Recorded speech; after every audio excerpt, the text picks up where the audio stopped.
একটি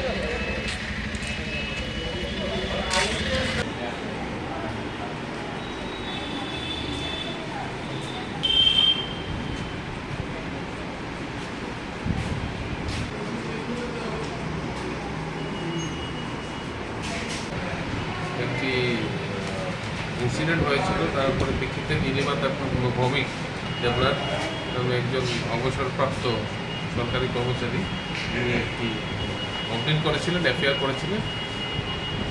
ওনার ছেলে প্রণব ভৌমিক ওকে কিছু দুষ্কৃতকারী আক্রমণ করে ওনাকে ইনজুর করেছে প্রিভিয়াসলি।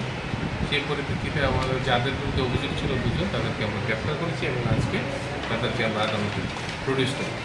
তাদের নামগুলি একজনের নাম তপন ঘোষ, আরেকজনের নাম হচ্ছে রজত ঘোষ।